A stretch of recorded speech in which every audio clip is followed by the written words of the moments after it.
Friends, I welcome you to my channel. Before listening to this story, I will ask you to like and subscribe. It is not difficult for you, but it is pleasant for me. And we're starting. When I woke up, the day didn't bode well.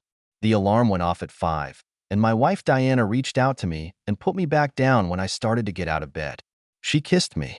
25 years have passed, and this woman could still turn me into a trembling wreck. Let it be a good morning, my love. Let it be a very good morning. She got up to make coffee while I was taking a shower, and then I made us breakfast while she was taking a shower. Over the meal, we discussed what our day would probably be like, and then she asked, "Will meatloaf and baked potatoes be suitable for dinner tonight?" It sounds tempting. I'll go into the bakery and buy a loaf of fresh French bread and maybe a pecan pie. Oh, the nut pie. You're spoiling me, aren't you? I can't imagine anyone I'd rather pamper. We kissed and, holding hands, went to the garage. We kissed again, and then both went to work. The trip was uneventful, as was the first half of the day. Around 11, Harry, my boss, called me into his office. "We have an emergency situation in St. Louis. Baker caught Smithers with his wife, and now Baker is in jail and Smithers is in the hospital. There's no one to run the office. I hate to do this so fast, but you have to catch a flight at 2:20, get to St. Louis and head the office. I do not know how long you will stay there. I think it will depend on how badly Baker screwed up with Smithers. If things get really bad, he may not get out of prison for some time, and Smithers may not be released from the hospital soon. Even if they both get out soon, I don't see how they can work together. I'm going to have to think long and hard about this, but I still don't see anything but firing one of them. I do not know who exactly. I will need a lot more information before I can make this decision. It seems to me that everything is very clear. Smithers made love to Baker's wife. Smithers should have expected Baker to be angry if he ever found out about it. I'm not sure that Baker caught Smithers with his wife, or that Smithers is even guilty. All I have is what my secretary told me when she called. Perhaps you can find out more when you arrive." I called Diana to tell her what was going on, but her secretary told me she was in a meeting. I told her I'd call her back, and then I went home to pack my things. When I got home, Diana's car was parked in the driveway, and I thought something had happened to her. She was supposed to be at the meeting. When I entered the living room, I saw that she was indeed in a meeting, but it was not at all the meeting that I had imagined when her secretary told me that she was there. There was a trail of clothes on the floor from the sofa to the stairs, and some of these clothes were men's. There were men's trousers at the foot of the stairs. I picked them up and found a wallet in one of the back pockets. I took it out, opened it, and read the name Stanton North on the driver's license. I put the wallet in my pocket, then looked around the room and saw a jacket hanging on the back of an upholstered chair. There was a checkbook in it, and I put it in my pocket too. I went up the stairs, and when I was almost at the top step, I heard what was coming from the bedroom. "Take me. Take. Do you like it? Oh my God, yes. I feel so good with you. I would never have believed that you could be such a hot little cheater." I entered the room and saw a man using Diana, and she wrapped her legs around him and, putting her hands on his ass, pulled him to her. "Take me," she said as I passed by, heading for the closet. I was almost at the closet door when Stanton North saw me, stopped halfway and said, "Oh shit." Diana sat with her eyes closed while he used her, and when he stopped, they flew open and she screamed, "Don't stop. Damn it, don't stop. I'm almost there." And then she saw me and screamed, "No. Oh God, no," and started trying to get out from under North's feet. "Don't stop because of me," I said, entering the dressing room. "I just need to pack my things, and then I'll leave here and leave you lovebirds alone." I was standing with my back to them, taking socks and underwear out of a drawer and putting them in a suitcase, but I could hear them talking behind my back. Diana would say, "Get the hell off me," and North would say, "God, what a mess." When I turned to go back to the wardrobe for a bag of clothes, I saw North heading for the bedroom door, and Diana trying to find something to cover herself with. While she was getting out, she was saying something like, "What are you doing, Frank? Why are you packing?" And she was talking nonsense like, "It's not what you think, Frank," and "I can explain, Frank." While she was muttering, I heard the front door slam and wondered where North was going. Diana's car was the only one in the driveway, so he must have come with her. When I finished packing, I ignored Diana and didn't answer her. We need to talk straight. You have to let me explain everything. I walked out the front door without saying a word since I walked into the bedroom and asked them not to stop because of me. As I was walking to my car, Diana was screaming, "Wait, Frank, don't go. Please talk to me." I opened the car door and looked around, but there was no sign of Stanton North. Maybe he was hiding somewhere, watching, and would come back when he saw me leaving? Diana was running down the driveway and had her hand on the passenger door handle when I pulled away from the curb. It's just amazing that I got to the airport without killing myself or anyone else. I definitely wasn't thinking about how I was driving. How did it happen? Why did this happen? I was willing to bet anything that Diana and I had a strong relationship. I looked back at our life together and saw nothing. Not a single thing that would make me believe that what I had just seen was even remotely possible. Oh my God. How could she do what she did to me when we got up that morning and then do what I just saw her do? Diana and I met when my father was promoted and had to move his family 2,500 kilometers away. Moving was an ordeal for me. I was taken away from the children I grew up with and went to school with, and then thrown into a school where I didn't know a single living soul. I was sitting alone at a table in the school cafeteria during lunch and feeling sorry for myself when the most beautiful girl I've ever seen came to the table and sat next to me. She put down her tray and said, "Hi, new guy." She leaned across the table, held out her hand and said, "I'm Diana." It took me a second or two before I realized she was holding out her hand to shake mine. I shook it and said, "Hi, Diana. I'm Frank." "Where are you from, Frank?" "What is it?" she asked, and we spent the rest of lunch getting to know each other. She joined me at my table because she knew what I was going through, because the same thing happened to her last year. By the time the bell rang, we had already made an appointment with her to show me the city. We had a steady relationship for 6 weeks, and like all typical teenagers, we kissed like crazy. Being a guy with raging hormones, I naturally tried to persuade Diana to go all the way, but she wouldn't agree. She was determined to keep her promise to her mother and go to the marital bed as a virgin. Fortunately for my sanity, she broke that promise on her 18th birthday. We had serious conversations after that evening when she treated me to her cherry. I told her that I wanted to marry her, but I didn't want to get married until I graduated from college. She wanted to get married immediately and was unhappy with me because I wanted to wait. I told my mom about it, and she surprised the hell out of me. I always thought my mom was a bit of a prude, but she said, "So move in with her and live together until you graduate from high school." How can I do this? The reason I want to wait is because I can't afford it. There's no way I can support my wife and go to school at the same time. You may have to find a part-time job to help with grocery shopping, but there are enough funds in your college fund to allow you to rent a small apartment off campus. I thought about it and told Diana. We discussed everything and decided that we should both find a part-time job and do it. We went on a search and found a small apartment that I could afford, and then we started the most difficult thing, to tell her parents about everything. Her mother was horrified that Diana had not kept her promise to keep her virginity. She cried and wailed while Diana's father called me all the names that were in the book and those that he came up with on the go. Then he told Diana that he absolutely forbids it and, moreover, she should never see me again. Diana looked at me and asked me to wait in the car. 10 minutes later, she came out carrying 2 suitcases. She never told me what happened when I left home, but it was 3 years before she spoke to her parents again, and only then did she inform them that they had a grandson. Suddenly I felt like a great guy. Their daughter was lucky that she found me, and so on and so forth. But the damage had already been done, and I, for my part, tolerated them, but no more. In the end, Diana forgave them, and they became a part of our lives. They were grandparents to our 3 children, but like I said, I just put up with them. Years have passed, the children have grown up and become independent, and now this. At least the children wouldn't grow up with divorced parents. I arrived at the airport early, checked in, and sat in one of the many airport cafes, waiting for my flight to be announced. I took out North's wallet and checkbook and started going through them. Behind his driver's license, I found a card labeled "Information for Emergencies." It listed his blood type and some other information, but the part that caught my attention was the part where the emergency contact was indicated. Arliss North, and in the relationship column it said, "Wife," and indicated a number where she could be contacted. I took out my cell phone and dialed it. "Hello? Mrs. North? Yes. My name is Frank Bellows. I'm sorry to call, but I just caught your husband in bed with my wife and thought you should know. You're kidding, right? No, ma'am. I'm afraid not. Well, I don't believe you, mister, whoever you are. My Stan would never do that to me.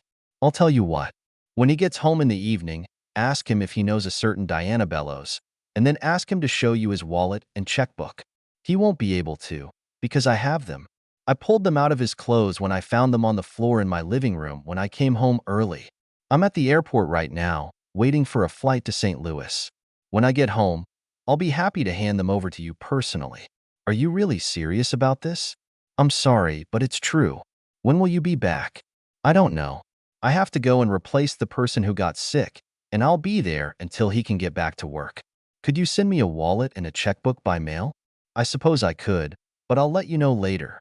There are $87 in your husband's wallet, and after what I saw when I entered my bedroom, I have an irresistible desire to get drunk and drown my sorrows, and your hubby will pay the bill for it. There will probably be some left, but I have no idea how much. Send it to my office. She gave me the address and I wrote it down, and then she said, if you can send it at night, I will refund your money. I can do it. My flight has just been announced, so I have to go. I said goodbye and hung up. North was lucky. My original plan was to leave his wallet and credit cards on the toilet table and hope that whoever found them would start spending money, but after I contacted his wife, everything changed. He hoped she would make his life a living hell. My cell phone was ringing almost from the moment I left the house, and every time I looked back, it was Diana. So I didn't pick up the phone. As I was leaving the cafe, it rang again, and I looked around, expecting it to be Diana calling again. But this time it was from work. I called back and found Harry. You need to call home, Frank. Diana just called me, and she's desperate because she can't get in touch with you. There's a reason for that. Harry, I'm not answering her calls. When I went home to pack, she was there, and she wasn't alone. She was doing something she shouldn't have been doing. I'll talk to her when I get back. Maybe by then I'll have calmed down enough that I won't grab her by the throat and squeeze her. Be calm and tell the secretary not to answer the phone. The first thing I did, after making sure that everything was in order in the office and there were no urgent calls, was to go to the post office and mail Mrs. North her husband's wallet and checkbook. I've added information about where I live so she can call if she has any questions. When I was done, I called the police and found out where Baker was being held and if I could see him. Aside from bruises on his knuckles and a broken finger, Baker didn't look too bad. His bail hearing had not yet taken place because authorities were waiting for a message from the hospital about how ill Smithers was in order to know what charges to bring.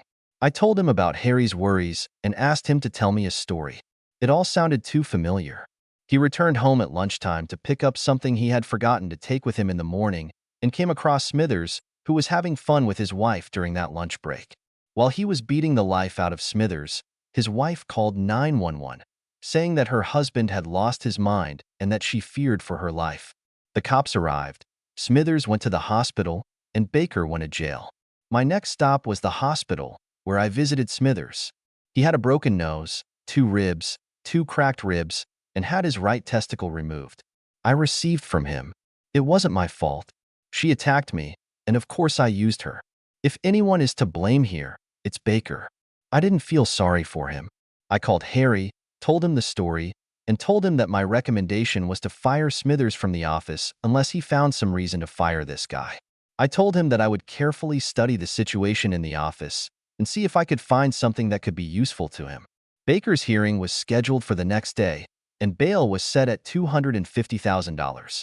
The only way to get the money was to mortgage the house as collateral, but his wife refused to give her consent, so he had to stay in prison until his father and brother could arrange something. Arliss North called me at 9:30 the next morning. She told me that when her husband came home, she asked him if he knew Diana Bellows, and said his face turned pale when he said he didn't know her. She asked him if he was sure, and he replied that he was quite sure. Then she asked him for his wallet and checkbook, and he patted his pockets and said he must have left them on the desk at work. Then he changed the subject and asked what they had for dinner. He knows he's in deep shit, but he doesn't know how deep, and he won't know until tomorrow, when I ask him for his wallet and checkbook again. Do you have any idea how long this has been going on? I just know that it was like that. I went to see them, and then I left. What did your wife say? I have no idea. I haven't spoken to her since I walked into the bedroom and caught them, and I'm not going to talk to her until I get home. When you talk to her, call me. I would like to compare their stories. It will be done. I would also like to listen to both sides. Diana called me a dozen times a day, but I didn't answer any of them. Harry must have told her that I was in St. Louis, and she must have gotten my office number from the information desk. Dixie, our receptionist, told me that I got a call on line 3, and when I picked up the phone, it was Diana. What do you need, Diana? We need to talk frankly. I have to explain that what happened is not what you think. I'm not in the mood to talk to you right now. I'm still on the verge of strangling you to death and then taking my shotgun and going to look for your lover and kill him too. He's not my lover. Leave it alone, Diana. Don't call here anymore. We'll talk when I get home, and not before. And I hung up. In the middle of the day, Baker's father called me and informed me that bail had been posted and that he would be released the next morning. In a way, I was sorry to hear that. While Baker was in jail and Smithers was in the hospital, I didn't have to go home and deal with Diana. That evening, I had dinner and drinks again at North's expense and returned to my room around 7. The phone rang, and since only Harry and Arliss North had the number, I picked it up. It was Arliss. We exchanged greetings, and then she shared with me the latest news from her side. When he got home, I asked him for his wallet and checkbook again, and he said they weren't in his office when he got there. He said that they must have been picked up by someone from the night cleaning crew and that he would file a complaint when he came to work the next morning. I couldn't help but laugh. And how long does he think he can put it off? I do not know how long he thought he could, but I put an end to it. I asked him how stupid he thought I was. I told him that he realized he was caught when I asked about your wife, and then asked for a wallet and a checkbook. There was only one way to tie them together, and he knew it. Then this dumbass said he didn't understand what I was talking about. This made me angry, and I pulled his wallet and checkbook out of my purse and threw them in his face. Then I told him how I got them, and that I called his office and found out that he was working with a woman he said he didn't know. I lied a little bit here. I told him that when you get home from St. Louis, you'll stop by my place and show me the pictures you took on your cell phone camera before they found out you were there. How did he take it? In the end, he realized that he was caught and could not stand it, asked for forgiveness and swore that this was the only time in his life when he cheated on me. He said he couldn't help himself, that your wife has been stalking him for months and that it's hard to ignore a beautiful woman who craves your body. It's a pity that I couldn't think straight when I went into them. I have a camera in my mobile phone. I just never thought to use it. Do you believe in his story? That she was stalking him? It could be true. She wasn't the first. Was it only once with her? That could be true too, but he was lying through his teeth when he said it was the only time he cheated on me. I know of at least 3 cases where he lost his way. Well, that's not exactly true. 3 times people told me that he cheated on me when I was leaving town to visit relatives. I never argued with him about it because I didn't really want to know if it was true. You said that his words about Diana stalking him could be true and that she would not be the first. Why did you say that? A week ago, I would have said that Diana would never have done anything like this, but that was before I caught her with your husband. I have to go, but if I find out anything else, I'll call you. Don't forget. I want her to listen to you when you get home and talk to her. I won't forget. The next day, at 11 in the morning, Ray Baker called me and informed me that he had been released from prison on bail. He was going to devote the rest of the day and the next day to personal matters. His wife had issued a restraining order against him, and he needed to find a place to live and negotiate with the court to get into his house and pick up his personal belongings. He said he would be home on Thursday. I called Harry and brought him up to date, and then told him that while checking the files at the office, I discovered that Smithers had falsified his expense reports, and this could possibly serve as a reason for his dismissal. I told him that I would probably fly home on Thursday evening and that I would need to take time off on Friday to sort out my personal affairs, and that I would see him on Monday morning. I managed to get through the next 2 days without incident, and on Thursday morning Ray returned to work. I told him about what was going on in the office, and then, since I had been through something similar myself, I asked him how things were going at home. The restraining order keeps me only 150 meters away from her. I can come into the house whenever I want while she's not there. If she's there and doesn't leave when I want, I have to ask someone from the court to come with me. I just waited outside until she left for work, and then my brother and I went inside and took everything I wanted. I don't need to go back. I do not know what this stupid fool is thinking. She got banned. But that's all. She didn't touch the bank accounts. I cleaned them out yesterday. I thought that there was no fault in this and that everything should be divided in half. In a divorce, it would be true, but I'm not talking about divorce. I'm just leaving. If she wants a divorce, she can pay for it, and when she files, she will be entitled to 50% of our property at the time of filing, and it will be in full. We spent the second part on building the house to complete the basement and turn it into a recreation room, so there is no equity in the house, and the money I took from the bank will have run out long ago. I can say that I needed all this to get settled in a new place when she forbade me to enter the house. That reminds me. I need to call Harry to get my insurance and all the other shit done. Did she tell you why she did it? I haven't talked to that cheater since the cops took me away, and I'm not going to talk to her. It doesn't matter why she did it. The only thing that matters is that she did it. I decided to get a good night's sleep before returning home and talking to Diana, so I called the airline and booked tickets for the morning flight. I got up refreshed, had a good breakfast before taking the bus to the airport, and was home in Denver by 11. I went to the bank, withdrew all my savings, cashed out 5 of the 9 certificates of deposit in the safe deposit box, and put all the money into the current account. When I got home, Diana was at work, so I could be alone until 6. I called, found out about the debit of all our credit cards, and then canceled all but 5. I kept the American Express card, which I used mainly to pay for business expenses, and 2 other cards issued in my name, and 2 more in Diana's name. I returned to the bank and arranged bank transfers to pay off the cards with money from the current account. Having done this, I took half of the money remaining in the account and opened a checking account in my name only. I ordered another safe deposit box, issued only in my name, put 2 of the remaining 4 certificates in it, and returned home. When the children grew up and moved in, I converted one of their bedrooms into a study and a den, and left the other 2 as spare rooms in case the children came to visit.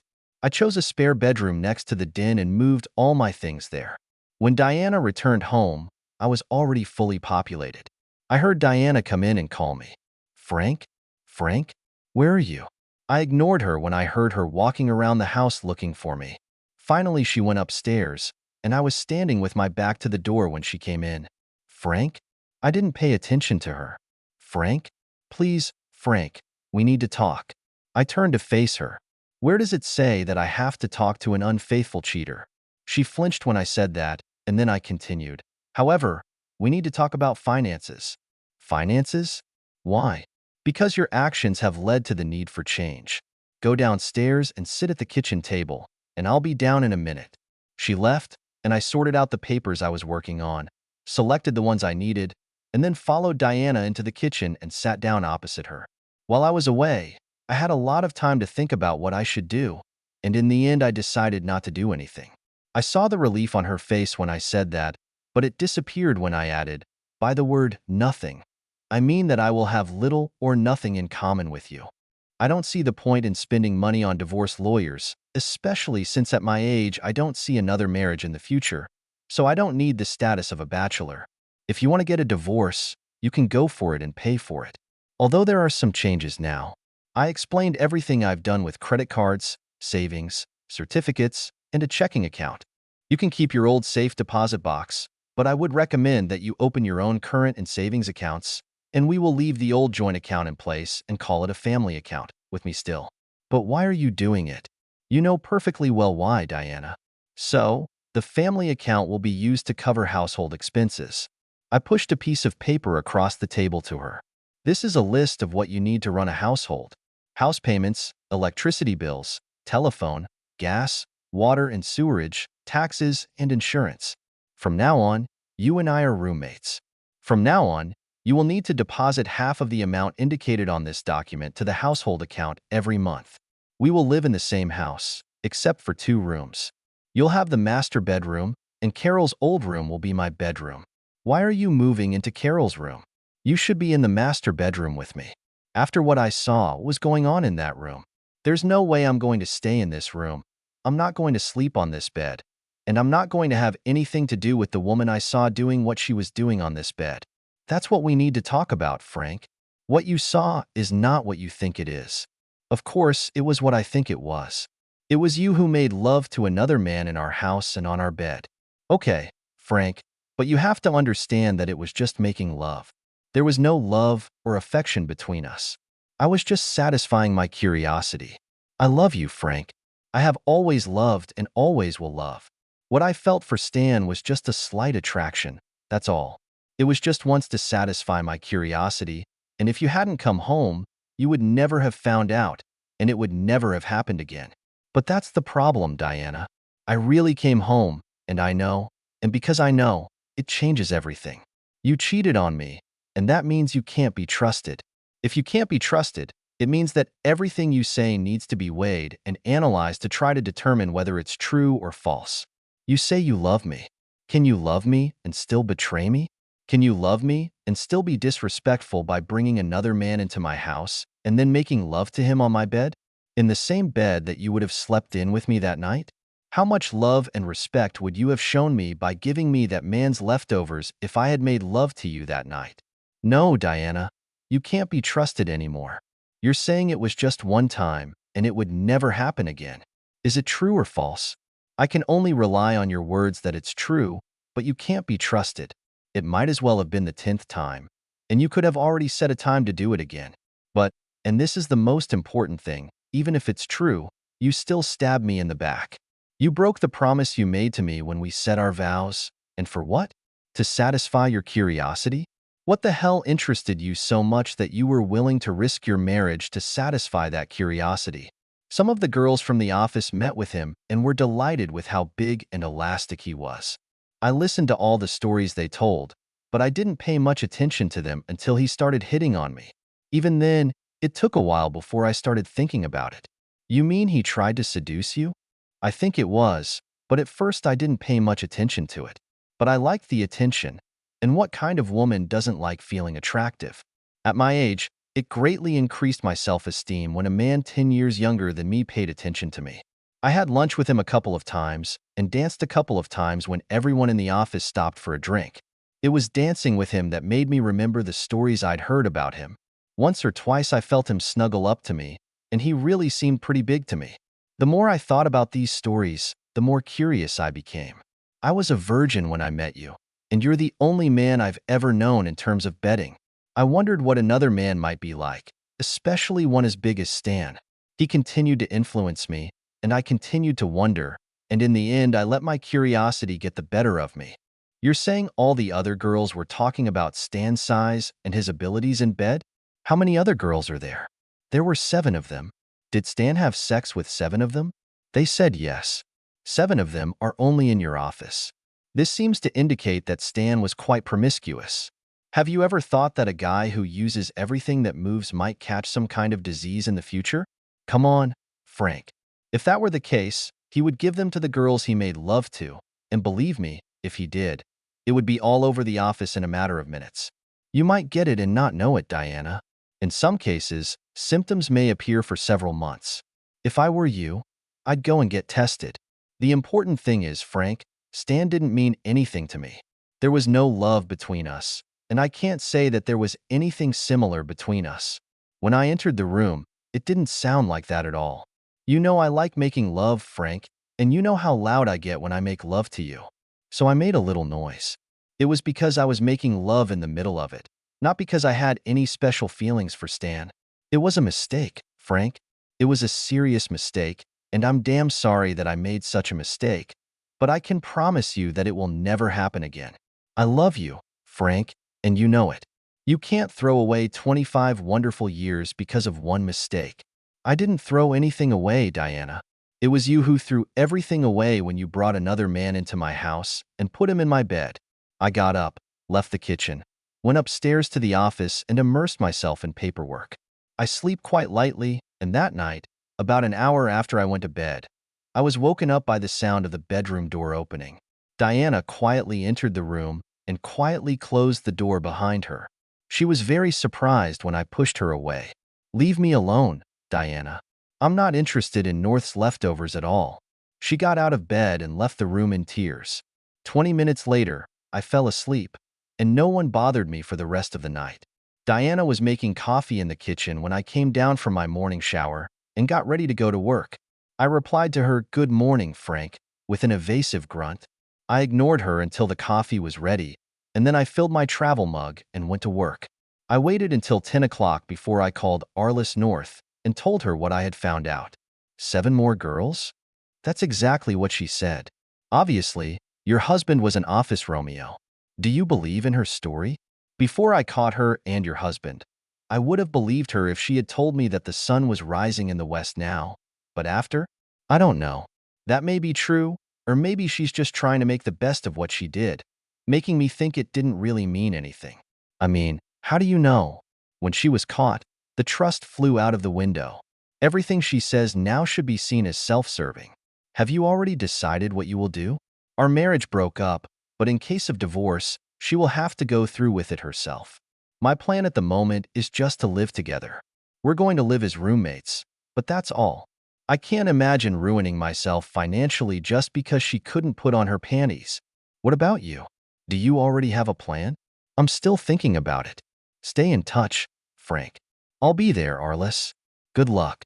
For the next week, I tried to get up and leave before Diana woke up, and found things to do that kept me from coming home early. Diana was usually awake and waiting for me, but I didn't pay attention to her. The following weekend, she tried to climb into my bed again, but I told her to get out and leave me alone. Damn it, Frank. Don't do this to me. I love you, Frank, and I want you. I don't want you, Diana. You're a spoiled commodity. My God, Frank. It was only once. I haven't even spoken to him since he ran away from home. That was the only mistake, Frank. You are welcome. Give me a chance. I know it was wrong, and I'm sorry. I swear to God that it will never happen again. The problem, Diana, is that I'm not sure if it was just once. Maybe he was your 3rd, 4th lover, or 10th.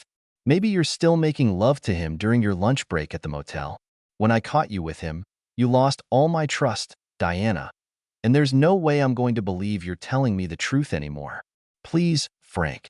There must be some way to connect us again. I'll do anything, Frank. Absolutely everything. I'm sorry, Diana, but we don't have a chance to be together anymore because I don't want us to be together again. The sight of you with your legs wrapped around North and the sound of your voice when you begged him to use you more killed all the feelings I had for you. Look at it this way. Now you can satisfy your curiosity whenever you want. Not here, in this house. This house is a neutral territory. You can bring your men to another place, but I won't bring my women here. Your women? I'm not going to give up my bed life. I'm not a bad guy, and I had chances to play hide and seek with you, but I didn't do it because during our wedding ceremony I promised that I would be faithful to you. You made the same vows, but you broke them. By breaking your vows, you freed me from mine. At least I won't bring mine here so you can see them. She looked at me, and I knew what she was thinking. She thought that living in the same house and being close to each other would give her a chance to come back into my life, and I wanted her to think so. I decided to put the responsibility on her. The only reason I decide to split the house is that I don't want to enrich lawyers with divorce, and I don't want to give up what I have here in the house to live in an apartment. I wouldn't have a garage to work in, a workshop in the basement, and I wouldn't have a patio where I could sit and drink while watching the sunset. You have 2 options, Diana. Accept the new status quo or not. If you don't, you can either move out or take over the housing and expenses, and I'll move out. You say you really love me, and here's your chance to prove it. You can agree to live with me, or you can take the house and deprive me of the garage, workshop, and patio, just like you deprived me of my wife. The choice is yours. No chance? I don't understand how the odds could be there, Diana. She was silent for a few moments, and then she opened her mouth and drove the last nail into the lid of her coffin. What are you going to do with the photos, Frank? Photos? The ones you took on your cell phone camera? Has she even spoken to North since he ran away from home? Then how did she know about the mobile phone photos? It was a story Arliss made up and fed to her husband a good 5 days after I caught Diana and North in our bedroom. Really? No. I could never trust anything Diana told me anymore. I couldn't physically hurt her.